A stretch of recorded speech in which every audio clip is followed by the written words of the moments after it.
Hello दोस्तों, मेरा नाम शैल्वी मिश्रा है और आप सभी का बहुत बहुत स्वागत है विनायक एजुकेशन के ऑनलाइन प्लेटफॉर्म पे।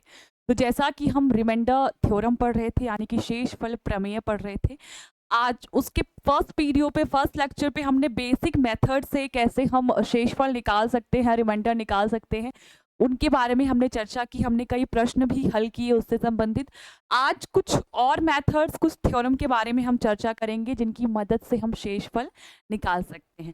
ठीक है, तो चलिए आगे बढ़ते हैं। और जो हमारा सबसे पहला थ्योरम है वो है फॉर्मेट्स थ्योरम। यहाँ पे मैं सिर्फ उतनी ही बात करूंगी जितनी आपके लिए ज़रूरी है, यानी कि शेषफल निकालने में जो चैप्टर हम पढ़ रहे हैं रिमाइंडर थ्योरम, वहाँ पे जितना आपका उपयोग है इस थ्योरम का उतना ही चर्चा करेंगे। ठीक है, तो जो ये थ्योरम है ये कहती है कि अगर हमारे पास कोई नंबर है, मान लीजिए n, ठीक है, और इसे हम किसी प्राइम नंबर से,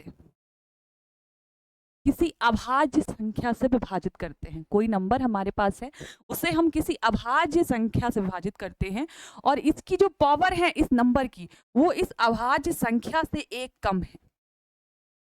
समझ पा रहे हैं? एक कोई भी नंबर है हमारा जिसे हम एक अभाज्य संख्या से विभाजित कर रहे हैं। अभाज्य संख्या तो मैंने आपको पढ़ाया है, और अगर आपको नहीं पता है तो आप प्रीवियस लेक्चर देख लीजिए मेरे। ठीक है, तो अगर हम किसी भी नंबर को एक अभाज्य संख्या से विभाजित करते हैं और उस संख्या की पावर में उस अभाज्य संख्या से एक कम पावर चढ़ी हुई है, घात है उसकी, तो उस तरह के जो भी हमारे भिन्न होंगे, यानी कि हमारे जो फ्रैक्शन होंगे, उनका जो शेषफल होगा वो होगा 1। जैसे मैं आपको उदाहरण से समझाती हूँ। जैसे हमारे पास कोई संख्या है 2, ठीक है, इसे हम एक अभाज्य संख्या से हम विभाजित करते हैं। मान लीजिए हमारे पास है 7, ठीक है, और इस 2 की पावर में इस अभाज्य संख्या से एक कम 7 - 1 6 चढ़ा हुआ है। तो इस तरह का जो फ्रैक्शन होगा, उसका जो शेषफल होगा, रिमाइंडर होगा, वो 1 होगा। ठीक है, और उदाहरण देख लेते हैं। जैसे कि हमारे पास एक संख्या है 7, इसे हम विभाजित कर रहे हैं 13 से, और इसकी पावर में इससे एक कम, यानी कि चढ़ा है 12। तो इस तरह के जो भी फ्रैक्शन होंगे, जो भी भिन्न होंगे, उनका जो शेषफल होगा, रिमाइंडर होगा, वो होगा 1। और संख्याएं देख लें। जैसे कि आपके पास कोई संख्या है 9, इसे हम डिवाइड कर रहे हैं किसी अभाज्य संख्या से जो कि मान लीजिए 37 है, और इसकी पावर में इससे एक कम चढ़ा हुआ है, यानी 36। तो इस तरह के जो फ्रैक्शंस होंगे, जो भिन्न होंगे, उनका जो शेषफल होगा वो होगा 1, यानी कि रिमाइंडर होगा 1। समझ में आई आपको चीज? कोई भी संख्या है उसे हम एक अभाज्य संख्या से विभाजित कर रहे हैं। ठीक है, तो उस अभाज्य संख्या से विभाजित कर रहे हैं और पावर में उस अभाज्य संख्या से एक कम पावर चढ़ी हुई है। जैसे कि 7 से कर रहे थे, ये एक अभाज्य संख्या है, और 2 में इससे एक कम पावर चढ़ी हुई है। तो इस तरह के जो फ्रैक्शंस होंगे, जो भिन्न होंगे, उनका जो शेषफल आएगा वो आएगा 1। इस तरह के 2-3 एग्जाम्पल मैंने आपको समझाए, आशा करती हूँ आपको समझ में आए होंगे। अब कुछ प्रश्नों को मैं उठाती हूँ जिनकी मदद से मैं आपको इसे समझाने का प्रयास करती हूँ। ठीक है, कई बार क्या होता है ना कि ऐसे ही सीधे प्रश्न आ जाएंगे आपके सामने कि ऐसा कोई भिन्न दिया है, कोई आपको फ्रैक्शन दिया है, बताइए क्या शेषफल है। तो आपको पता है फॉर्मेट्स थ्योरम के अनुसार इसका शेषफल 1 है। ठीक है, इस तरह के कभी कभी एकदम डायरेक्ट क्वेश्चन भी आ जाएंगे। ठीक है, आपको पहचानना कैसे है कि कहाँ फॉर्मेट्स थ्योरम लगाना है? तो आपको ना हमेशा डिनोमिनेटर में देखना है। अगर यहाँ पर एक अभाज्य संख्या है, एक प्राइम नंबर है, तो आपको वहां पे फॉर्मेट्स थ्योरम लगाना है और देखना है और उसके द्वारा उसको हल करना है। ठीक है, तो कैसे पहचानना है कहाँ फॉर्मेट्स थ्योरम लगेगी? आपको डिनोमिनेटर में देखना है। ठीक है, तो अगर वो एक अभाज्य संख्या है तब आप वहां पे फॉर्मेट्स थ्योरम अप्लाई कर सकते हैं। अब कुछ प्रश्नों के द्वारा मैं आपको बताती हूँ। जैसे कि अब कभी कभी क्या होगा कि मैंने बताया डायरेक्ट, जैसा मैंने एग्जाम्पल दिया वैसे ही प्रश्न आ जाएंगे। कभी कभी उनको थोड़ा घुमा करके पूछेगा आपसे। ठीक है, पर वो कोई कठिन नहीं होंगे, बस थोड़ा सा उनमें तोड़ मरोड़ करके वो वैसा ही बन जाएगा जैसा फॉर्मेट्स थ्योरम का हमने पढ़ा है। जैसे कि प्रश्न हम उठाते हैं, पहला वाला आपका है 7 की पावर 36/30। अब क्योंकि मैंने आपको बोला फॉर्मेट्स थ्योरम के हिसाब से कि प्राइम नंबर है ये 13, हाँ है। अब क्या करना है हमको? 7 की पावर में इससे एक कम होना चाहिए, यानी कि 12 होना चाहिए, तो हमारा शेषफल 1 आएगा। ये हमारा कहता है फर्मेट थ्योरम। तो अब आप इसको 12 बनाएं, ठीक है, चलिए बनाते हैं। तो हम क्या करेंगे, 7 की पावर 12 करेंगे। अब आप मुझे ये बताएं कि 36 है, इसको 36 तो मुझे पूरा करना पड़ेगा, तो हम क्या करेंगे, ऊपर पावर 3, ठीक है। तो अब पूरा हो रहा है 12 इंटू 3, 36 हो रहा है, ठीक है। अब इसको आप 13 से डिवाइड करिए। अब ये इतना आपका बन गया है फर्मेट थ्योरम के हिसाब से जैसा हमको चाहिए, ठीक है। तो इतने का आपका शेषफल क्या आ जाएगा, 1, और उसकी पावर ऊपर 3 है, वो 3 रहेगी, नीचे 13, 1 की पावर कुछ भी करेंगे तो 1 ही आएगा, यानी कि जो शेषफल हो जाएगा वो हो जाएगा 1। समझ में आई आपको इतनी चीजें? अब देखिए अगला प्रश्न देखते हैं हम।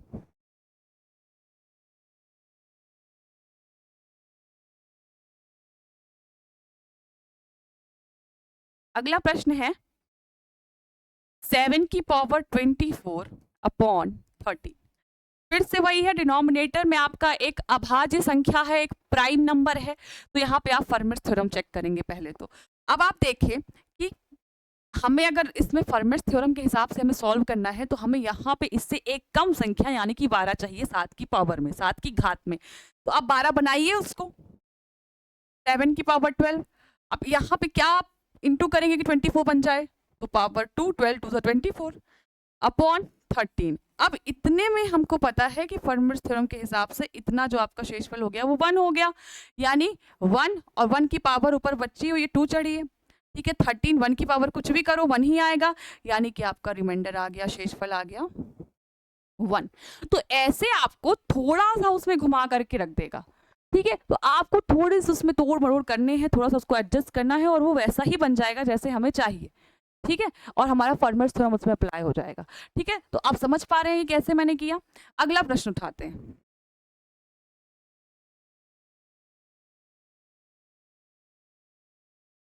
अगला प्रश्न है हमारा 49 की पावर 93 अपॉन 47। 47 भी एक प्राइम नंबर है, एक अभाज्य संख्या है, ठीक है।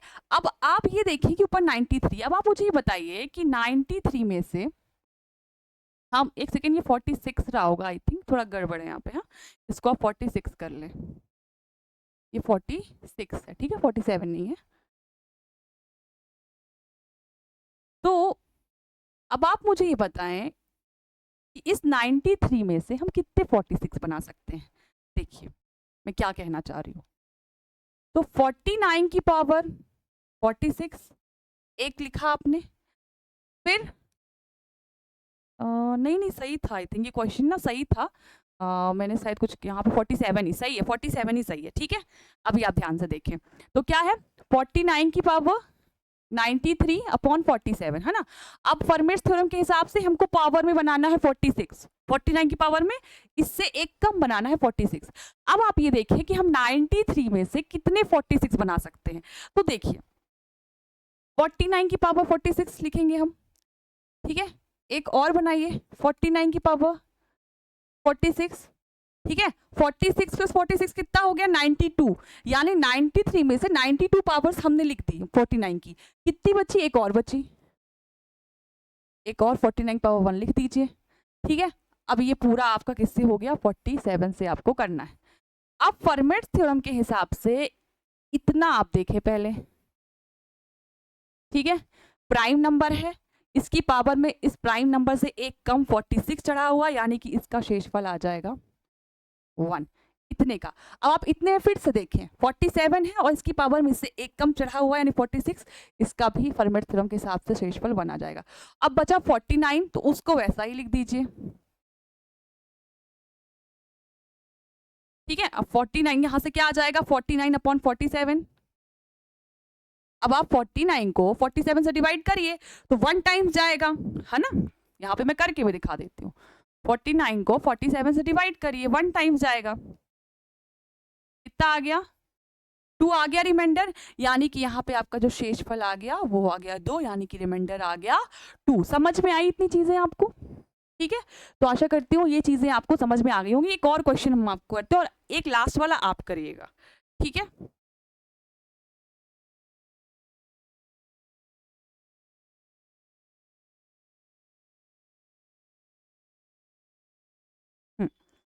अगला क्या क्वेश्चन लिखा है आपका, 7 की पावर 13 अपॉन 13, तो और इजी है। हमको क्या करना है, यहाँ पे पावर में बनाना है इससे एक कम, ये एक अभाज्य संख्या है और इसकी पावर में हमको इससे एक कम बनाना है। तो क्या कर सकते हैं, हम इसको 7/12 लिख सकते हैं। 13 में से 12 पावर लिख ली, कितनी बची, एक पावर और बची है 7 की, तो उसको अलग से लिख लीजिए। अपॉन 13 से डिवाइड करना है, इतने में हम फर्मेट्स थ्योरम लगाते हैं, इसके अनुसार हमारा शेषफल इतने का 1 आ जाएगा। आएगा कि नहीं आएगा, फर्मेट्स थ्योरम के हिसाब से एक प्राइम नंबर है, ये एक नंबर है, उसकी पावर में इस प्राइम नंबर से एक कम संख्या 12 चढ़ी हुई है, तो इसका शेषफल आ जाएगा 1 × 7/13, 7/13, यानी कि यहाँ पे आपका जो शेषफल आ गया वो क्या आ गया, रिमाइंडर क्या आ गया, 7। आई समझ में इतनी चीजें, ठीक है। तो ये हमने 3-4 क्वेश्चन यहाँ पे सॉल्व किए फर्मेट्स थ्योरम के। एक प्रश्न जो है वो आपको करना है, ठीक है। यहाँ पे अगर नहीं दिख रहा हो तो ये प्रश्न मैं ऊपर एक हिसाब से लिख देती हूँ, अगर नीचे आपको दिख नहीं रहा है कि ये प्रश्न, तो मैं ऊपर एक बार लिख देती हूँ, ठीक है। और ये क्वेश्चन आपको करना है, ठीक है, इसको आप इसका प्रयास करिएगा इसे करने का। क्या लिखा हुआ है, 8 की पावर 61 अपॉन 13, ये आप करके लाइएगा, ठीक है। तो हमने पढ़ा फर्मेट्स थ्योरम, उसके हमने 3-4 प्रश्नों को हल किया और उसमें से एक प्रश्न, एक जो है 5वां वाला, ये आपको करके लाना है, ठीक है। समझ में आ गई आपको फर्मेट्स थ्योरम। अब एक और थ्योरम हम पढ़ते हैं जिसका कि नाम है यूलर्स थ्योरम, ठीक है। अब यहाँ पे हम आपको बहुत डीप में लेकर नहीं जाएंगे, जितना हमें काम है शेषफल निकालने के लिए सिर्फ उतने पे ही हम चर्चा करेंगे, ठीक है। तो जितना आवश्यक है हमारे शेषफल निकालने के लिए इस चैप्टर पे यूलर्स थ्योरम का जितना उपयोग है उतने पे ही चर्चा करेंगे, फालतू में आपको डीप में जाने की बिल्कुल जरूरत नहीं है, क्योंकि वो एग्जाम की नीड नहीं है, ठीक है। तो यहाँ पे जो मेन काम है हमारा वो है यूलर्स नंबर निकालना। मैं आपको यहाँ पर अभी पहले यूलर्स नंबर निकालना सिखाऊंगी। जैसे कि मैं एक संख्या ले रही हूँ 10, अब मुझे बोला गया है कि आप इसका यूलर्स नंबर निकालो, तो कैसे निकालना है वो मैं आपको बताऊंगी। अब आप इसके प्राइम फैक्टर्स लिखिए, ठीक है, अभाज्य गुणनखंड का लिखिए, तो क्या हो जाएगा, 2 × 5 हो जाएगा, ठीक है। अब आपने फैक्टर्स लिख दिए, इसके प्राइम फैक्टर्स लिख दिए आपने। अब आपको क्या करना है, ये जो संख्या है 10 × ये जो फैक्टर है 2, इससे एक कम करिए, तो क्या आएगा, 2 में से 1 कम करेंगे तो 1 अपॉन वही संख्या लिखिए, ठीक, इंटू 5 में से एक कम करिए, क्या आएगा, 4, नीचे वही संख्या लिखिए। अब इसको आप हल कर दीजिए, तो क्या हो जाएगा, 10 × 4/10, 10 कट गया, तो क्या आ गया आपका 4, यानी कि 10 का जो यूलर नंबर होगा वो होगा क्या, 4। 10 का यूलर नंबर क्या होगा, 4। अब ये कैसे आया यूलर नंबर 4, ये क्या कैसे आया, ये 10 का यूलर नंबर की 4 होगा, ये कैसे आया, इसके बारे में थोड़ी सी आपको जानकारी देती हूँ। आपके लिए सिर्फ इतना ही जरूरी है, पर थोड़ा सा मैं आपको इसमें ले चलती हूँ कि आखिर ये आया कैसे है, ठीक है। तो यूलर्स थ्योरम में अब मैं आपको बताती हूँ, यहाँ पे ये कहा जा रहा है कि 10 से छोटी ऐसी कितनी संख्याएं हैं जो 10 के लिए सह अभाज्य हैं, 10 के लिए को प्राइम है। अब को प्राइम नंबर मैंने आपको पढ़ाया था, ठीक है ना, ऐसे पेयर्स जैसे कि जिनके बीच में 1 के अलावा कोई भी कॉमन फैक्टर ना हो, ठीक है, जैसे कि 2 और 3, 2 और 3 के हम फैक्टर लिखेंगे तो क्या आएगा, 1 और 2 आएगा, 3 के लिखेंगे तो 1 और 3 आएगा। तो यहाँ पे 1 के अलावा कोई भी कॉमन फैक्टर नहीं है, तो ये कैसा नंबर है, को प्राइम नंबर से ये। अब अगर मैं लिख देती 2 और 4, तो इसके क्या होते, 1 होता और 2 होता, इसके क्या होते फैक्टर्स, 1 होता, 2 होता और 2 होता। तो यहाँ पे 1 के अलावा 2 भी एक कॉमन फैक्टर है दोनों में, इसलिए ये को प्राइम नहीं होगा, ठीक है। को प्राइम नंबर वो होते हैं जिनके बीच में सिर्फ 1 कॉमन फैक्टर हो, 1 HCF हो, वो होते हैं को प्राइम नंबर। तो यहाँ पे जो यूलर्स थ्योरम है, यहाँ पे 10 का जो यूलर नंबर 4 आया वो कैसे आया, तो 10 से छोटी संख्याएं लिखिए आप,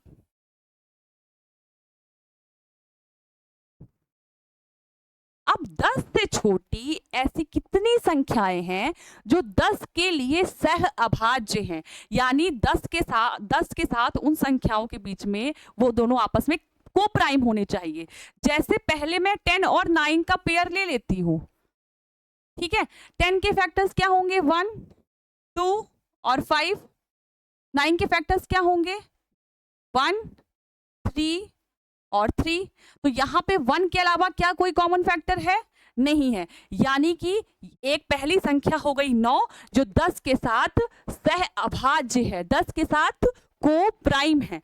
अब अगला नंबर देखें, 8 में आए तो अगर हम 10 और 8 को लेते हैं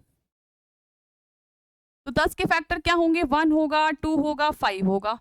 8 के क्या होंगे, 1 होगा, 2 होगा, 2 2, ठीक है। अब यहाँ पे 1 के अलावा 2 भी कॉमन फैक्टर है, तो इसलिए ये नहीं होगा, ये 10 के साथ सहभाज्य नहीं है, क्योंकि इसमें 1 के अलावा 2 भी कॉमन फैक्टर इन दोनों के बीच में है, ठीक है। तो 8 नहीं होगा आपका, ठीक है, 8 आपका नहीं होगा।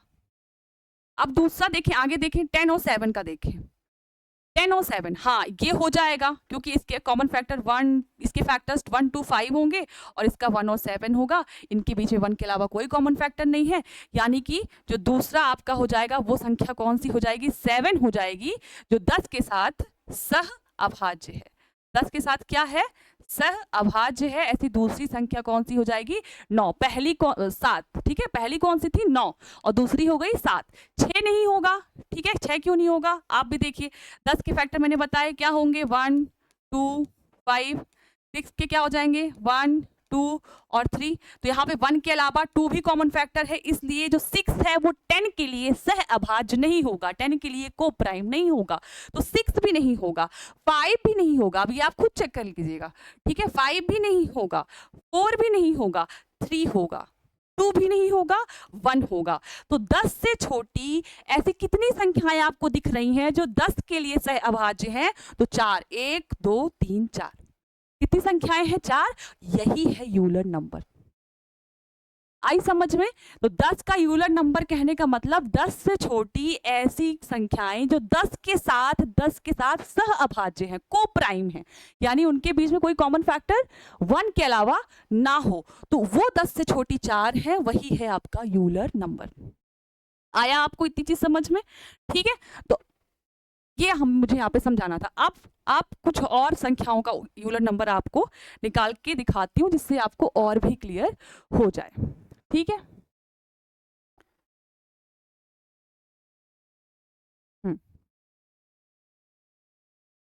तो मेन आपका काम यहाँ पे है यूलर नंबर निकालना, वो आपको सीखना है।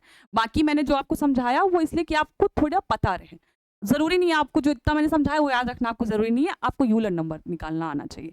अब 20 का आप यूलर नंबर निकालिए। सबसे पहले आपको लिखने हैं इसके प्राइम फैक्टर्स, अभाज्य गुणनखंड क्या क्या हो जाएंगे, ठीक है। अब मैंने क्या कहा कि इनके जो फैक्टर्स हैं उनके साथ क्या करना है, जैसे 2 है, ये एक ही संख्या दो बार है, तो 2 बार उसका नहीं करना है आपको, एक ही बार करना है। 2 से 1 कम 20 लिखना है, 20 इंटू 2 से 1 कम 1 और नीचे वही 2, बस एक ही बार करना, ये नहीं कि 2 बार है तो 2 बार, नहीं, वो एक ही संख्या है ना। 5 का 5 से 1 कम 4 और नीचे 5, ठीक है। तो ये क्या हो जाएगा, 20 इंटू 4/10, 0 0 कट गए, तो आपका यहाँ पे यूलर नंबर क्या आ गया, 25 का 8, ठीक है। 20 का यूलर नंबर क्या आ गया आपका 8। अब आप 25 का भी निकाल के देख लें, इसके प्राइम फैक्टर्स क्या होंगे, 5 इंटू 5, ठीक है। मैंने क्या बोला, अब ये दोनों का अलग अलग दोनों बार नहीं करना है, संख्या 5 एक ही है, तो क्या करना है, इससे 1 कम पहले तो 25 लिखना है, इंटू 5 से 1 कम 4/5, ये काटा, ये गया 5 टाइम्स, तो आपका आ गया 20, यानी कि 25 का जो यूलर नंबर हो जाएगा वो क्या हो जाएगा, 20। समझ में आया। 20 का हो गया, 25 का हो गया, 15 का मैंने बताया ही है, अब 10 का मैंने आपको बता ही दिया, फिर से बता देती हूँ। 10 के प्राइम फैक्टर्स लिखिए, 2 इंटू 5, ठीक है, 2 इंटू 5, इस संख्या से 1 कम पहले 10 लिखना, इंटू 1 कम ऊपर अपॉन वही संख्या नीचे, 5 से 1 कम ऊपर 4 और वही संख्या नीचे 5 टू 10, 10 कट जाएगा तो 10 का यूलर नंबर आ गया 4। समझ में आया आपको यूलर नंबर कैसे निकालना है? ठीक है, हमारे लिए इतना ही जानना जरूरी है। अब इसका उपयोग प्रश्नों में कैसे करना है वो हम देखेंगे। तो जैसे कि कुछ का रिमाइंडर तो हमने बेसिक मेथड से निकाल लिया, फिर जिसके डिनोमिनेटर में प्राइम नंबर थे उसमें हमने फर्मेट थ्योरम लगा के निकाल लिया। अब अगर इन दोनों मेथड से प्रश्न ना हल हो रहे हो तो आप वहां पे यूलर्स थ्योरम को चेक कर सकते हैं। अब जैसे कि आपका 13 की पावर 50 है अपॉन 40। अब 40 एक अभाज्य संख्या नहीं है, प्राइम नंबर नहीं है, इसलिए आप यहाँ पे फर्मेट थ्योरम भी नहीं लगा सकते हैं और बेसिक मेथड से भी इसको सॉल्व करना मुश्किल है, तो यहाँ पर हम लगाएंगे यूलर्स थ्योरम। तो आपका सबसे पहला काम ये होगा कि जिससे आप विभाजित कर रहे हैं, किससे विभाजित कर रहे हैं? इस 40 से, इसका निकालना है आपको यूलर नंबर। तो आप पहले 40 के प्राइम फैक्टर्स लिखिए, इसका प्राइम फैक्टराइजेशन करिए, अभाज्य गुणनखंड लिखिए इसके, तो क्या क्या हो जाएंगे? 2 इंटू 2 इंटू 2 इंटू 5। अब आगे क्या करना है आपको? 40 इंटू 2 एक ही संख्या है तो 3 बार 3 लिखा है, इसका मतलब नहीं कि आपको 3 बार वो काम करना है, नहीं। 2 से 1 कम 1, नीचे 2, बस एक बार हो गया, 3 बार नहीं करना ये चीज, संख्या वो एक ही है। इंटू 5 से 1 कम ऊपर लिखना है और नीचे 5 ही लिख देना है। तो 5 टू 10, 0 0 कट जाएगा, यहां से आपका आ गया यूलर नंबर 16। क्या आ गया यूलर नंबर? 16। अब ये जो 16 आया, इससे आपको जो ये पावर लिखी है ना ऊपर, उसको विभाजित करना है। जो आपका यूलर नंबर कितना आया? 16। अब आपको क्या करना है? जो ये यूलर नंबर आया है, इससे ये जो पावर में 13 की चढ़ा है 50, इसको विभाजित करना है। तो 50 को आपको करना है 16 से डिवाइड। तो देखें इससे एग्जैक्ट कम क्या हो सकता है? 48। 16 3 जा 48, माइनस क्या क्या आ गया? 2। तो अब जो आपका शेष फल बच रहा है उसको चढ़ाना है आपको 13 की पावर में। ठीक है, अब 13 की पावर 50 नहीं रहेगी, अब जो शेष फल आया वो आपको चढ़ा देना है 13 की पावर में। तो 13 का स्क्वायर क्या हो जाएगा? 169 अपॉन 40। अब 44 जा क्या होता है? 160। 160 माइनस करेंगे तो शेषफल क्या आएगा? 9। ठीक है ना, आपको यहाँ पे मैं डिवाइड करके मैं दिखा देती हूँ। 169 को आपको करना है 40 से। अब एग्जैक्ट इसके पास क्या हो सकता है? 14 4 जा 160, तो 4 जा ले गए 160, शेषफल क्या आ गया? 9, यानी कि यहाँ से आपका रिमाइंडर आ गया 9। यही आपका आंसर हो गया। समझ में आई कैसे हम यूलर नंबर निकाल के इस तरह के फ्रैक्शंस का शेषफल निकाल सकते हैं, कैसे हमें इसको इस्तेमाल करना है। ठीक है, तो अब एक और प्रश्न आगे और करते हैं हम इसके। ठीक है, इसको मैं मिटा देती हूँ।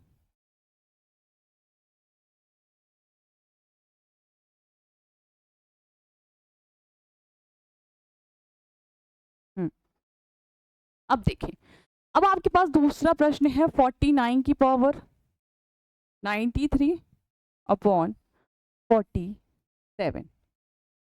ठीक है, अब आपको निकालना है 47 का यूलर नंबर। अब आप देखिए कि 47 का ना कोई और फैक्टर होगा ही नहीं, 47 के अलावा, 47 के अलावा ये किसी और से डिवाइड नहीं होगा। ठीक है, तो आपको क्या करना है? इसका निकालिए यूलर नंबर, तो इसका फैक्टर सिर्फ 47 ही होगा और तो किससे विभाजित होगा नहीं। तो आपको क्या करना है? 47 इंटू 47 से 1 कम ऊपर और नीचे 47 ही, तो 47 कट गया, यूलर नंबर क्या आ गया? 46। अब इस यूलर नंबर से आपको इसकी पावर को डिवाइड करना है, यानी कि 93 को डिवाइड करना है आपको 46 से। अब इससे एग्जैक्ट कम 46 की टेबल में होगा 92, यानी 2 टाइम्स में होगा 92। तो आपका क्या आ गया रिमाइंडर? 1। अब आपको इसकी पावर में चढ़ा देना है 1, यानी कि 49 की पावर 1 अपॉन 47।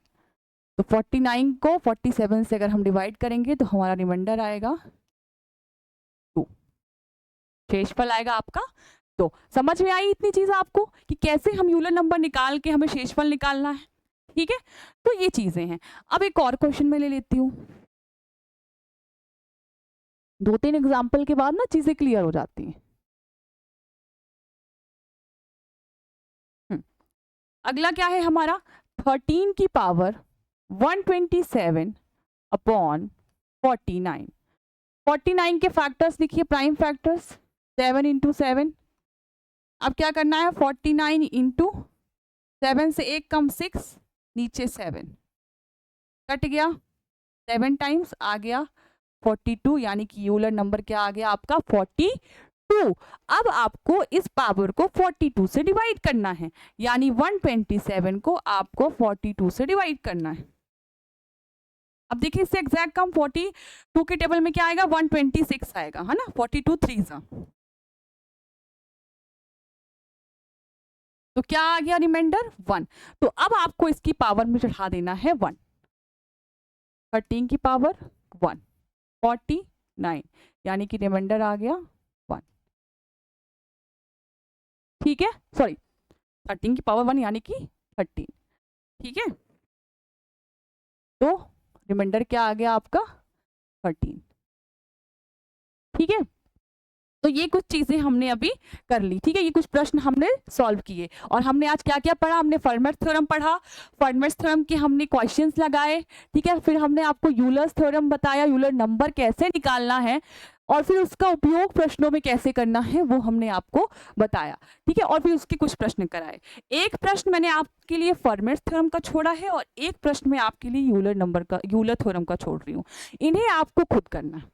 ठीक है, तो आशा करती हूँ आज का जो वीडियो है आपको समझ में आया होगा। ठीक है, तो मिलते हैं नेक्स्ट वीडियो में। बहुत बहुत धन्यवाद।